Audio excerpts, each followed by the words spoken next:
লক্ষ্মীপুরের রায়পুর উপজেলাধীন চরবংশী ইউনিয়নে বিএনপির দুই পক্ষের সংঘর্ষে স্পেন প্রবাসী সাইজুদ্দিন দেওয়ারকে হত্যা মামলায় আসামিদের দ্রুত গ্রেপ্তার করে বিচারের দাবিতে বিক্ষোভ মিছিল ও মানববন্ধন করেছে এলাকাবাসী ও স্বজনরা। শনিবার 12 এপ্রিল বিকেলে উপজেলার উত্তর চরবংশী ইউনিয়ন পরিষদের সামনে এই কর্মসূচি পালিত হয়। এতে স্থানীয় নারী পুরুষ, নিহতের স্বজন ও বিভিন্ন শ্রেণী পেশার মানুষজন অংশ নেন। প্রায় 2 ঘণ্টাব্যাপী মানববন্ধন ও বিক্ষোভ কর্মসূচি চলতে থাকে। মানববন্ধনে বক্তব্য দেন স্থানীয় বিএনপি নেতা মিজানুর রহমান, নিহত প্রবাসী স্ত্রী নার্গিস বেগম, বড় ছেলে লিখন ও ছোট ছেলে নাসিম এবং স্থানীয় সোহাগ হোসেন, ফয়সাল ও মাসুদ সহ অনেকে। বক্তারা বলেন, প্রধান আসামি ফারুক কবিরাজ ও তার ভাই মেহেদি কবিরাজ বিএনপি নেতা হওয়ায় পুলিশ এখনও তাদের গ্রেফতার করছে না। ফারুক কবিরাজ প্রভাবশালী হওয়ায় অজ্ঞাত কারণে তাকে দল থেকেও বহিষ্কার করা হয়নি। এই 2 আসামি গ্রেফতার না হওয়ায় নিহত ব্যক্তির পরিবারের সদস্যসহ এলাকার মানুষদের মনে দেখা দিয়েছে নানা উদ্বেগ। এদিকে ফারুক কবিরাজ ও মেহেদি কবিরাজ বিভিন্নভাবে নানা ধরনের ভয়ভীতি দেখিয়ে মামলা প্রত্যাহারের হুমকি দিয়ে আসছে বলেও জানায় তারা আরও বলেন, খুনিরা দলের পরিচয় দিয়ে ফের এলাকায় প্রভাব বিস্তারের চেষ্টা করছেন। এই 2 আসামিদের গ্রেপ্তার করে দ্রুত বিচারের আওতায় আনতে হবে, অন্যথায় কঠোর আন্দোলনের কর্মসূচির ঘোষণা দেওয়া হবে। হত্যার 6 দিন অতিবাহিত হলেও প্রধান আসামি ও তার ভাই গ্রেফতার না হওয়ায় ক্ষোভ প্রকাশ করেন প্রবাসীর স্ত্রী নার্গিস বেগম। তিনি বলেন, আমার স্বামীকে প্রকাশ্যে গুলি করে ও কুপিয়ে হত্যা করা হয়েছে। মামলার প্রতিটি আসামি বিএনপি ও সহযোগী সংগঠনের পদধারী নেতা, তাই পুলিশ আসামিকে ধরতে ভয় পাচ্ছে। এতে আমি ও আমার পরিবার ন্যায় বিচার থেকে বঞ্চিত হচ্ছি। গেল 7 এপ্রিল বিএনপির 2 পক্ষের সংঘর্ষে মোহাম্মদ সাইজুদ্দিন দেওয়ার নামে এক স্পেন প্রবাসী নিহত হন। সংঘর্ষের ঘটনায় আরও অন্তত 15 জন আহত হন। ওই দিন বিকেলে উপজেলার উত্তর চরবংশী ইউনিয়নের মধ্য চরবংশী, বেরিবাঁধ, বাবুরহাট ও খাসেরহাট বাজারে দফায় দফায় 2 পক্ষের মধ্যে সংঘর্ষের ঘটনা ঘটে। পরে গত বুধবার নিহতের বড় ভাই হানিফ দেওয়ান বাদী হয়ে রায়পুর থানায় একটি হত্যা মামলা দায়ের করেন। রায়পুর রামগঞ্জ জোনের জামিলুল হক বলেন, ফারুক কবিরাজ ও মেহেদি কবিরাজ সহ সকল আসামি আত্মগোপনে রয়েছেন। তাদের 2 ভাইয়ের বিরুদ্ধে সুনির্দিষ্ট অভিযোগ রয়েছে। তাদের গ্রেপ্তারের চেষ্টা চলছে।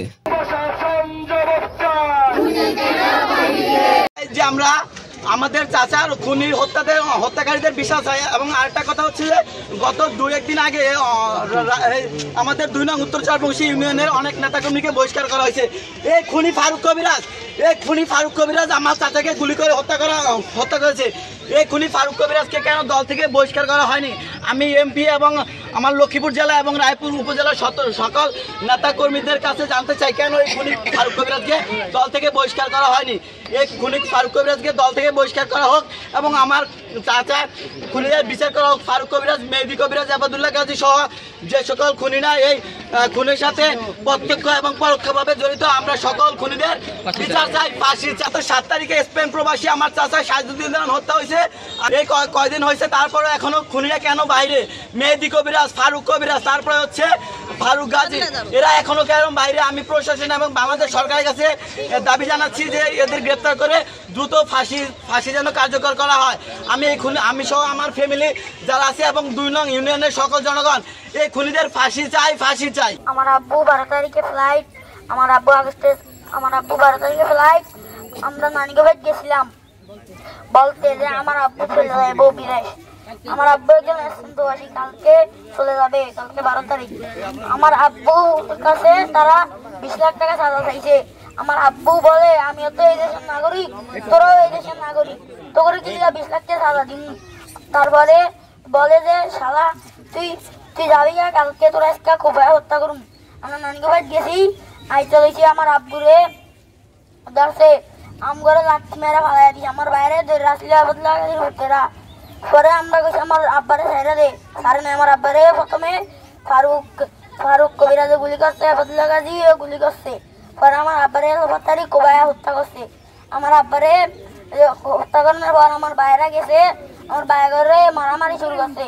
পরে আমার বাইরে লয়ে পড়ছে, হাসপাতাল নিচে লইছে আর আটকে রাখছে আমার আব্বারে কয় আমার স্বাস্থ্য বাইরে পাউডি ধরন্তক ধরছে, কয় আমার কাকারে সাইরে জাম করে কোবা।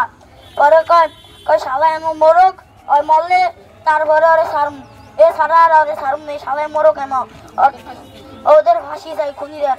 আবাদুল্লাহ গাজীর, ফারুক গাজীর, মেহেদি কবিরাজের, আবাদুল্লাহ গাজীর ভূত, কবির সরকার ফাঁসি চাই, আরিফের ফাঁসি চাই।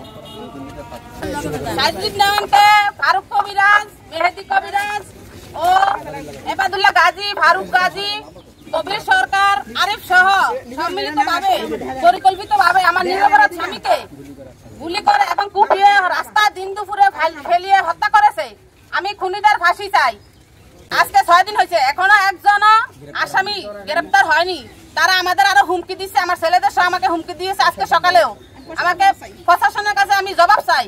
আমি থানায় জানাইছি যে আমাকে হুমকি দিচ্ছে ফোন দিয়ে। তারা এর জন্য কি ব্যবস্থা নিতেছে আমি কিছুই দেখতেছি না। আমি আমার স্বামী হত্যাকারীদের অতি দ্রুত বিচার চাই এবং তাদের ফাঁসি চাই। আমার ছেলেদের উজ্জ্বল ভবিষ্যৎ যারা নষ্ট করেছে আমি তাদের ফাঁসি চাই।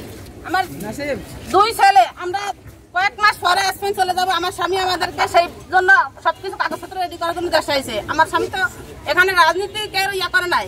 কেন আমার স্বামীকে মারলো আমি এর জবাব চাই সরকারের কাছে। উনি রাজনীতির সাথে সম্পৃক্ত সাদা চাইছে আমার স্বামীর কাছ থেকে।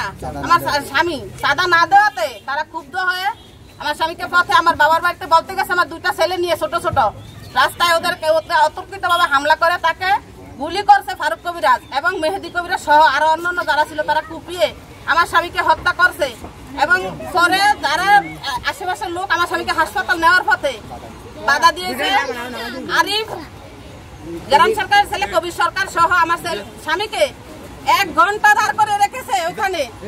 আমার যারা ছিল লগে তাদের হাতে ভাই ধরেছে, হাতে ভাই ধরে বলেছে তোরা আমাদের লোকটাকে একটু হাসপাতাল নিতে দে, তোরা আমাদের কোবা লাগলে। তারপরে আমাদের লোকটাকে হাসপাতাল নিতে দে। তারা বলছে যে ওর দম যাবে তারপরে ছাড়বো। শালার কাছ থেকে 20 লাখ টাকা চান্দা দিয়েছি, শালা দেয় না। স্পেন যাইব কালকে ওরা আজকেই খাইয়ে দিব হেন এগুলা বলে আমার স্বামীকে অবরুদ্ধ করে রেখে আমার স্বামীকে পরে থানা থেকে হাজিমারা থানা থেকে গিয়ে পুলিশ এনে ওরা ছাড়িয়ে নিয়েছে। কিন্তু হাসপাতালে যাওয়ার পরে ওইখানকার ডাক্তার আমার স্বামীকে মৃত ঘোষণা করেছে। পথেই জম গেছে আমার স্বামী।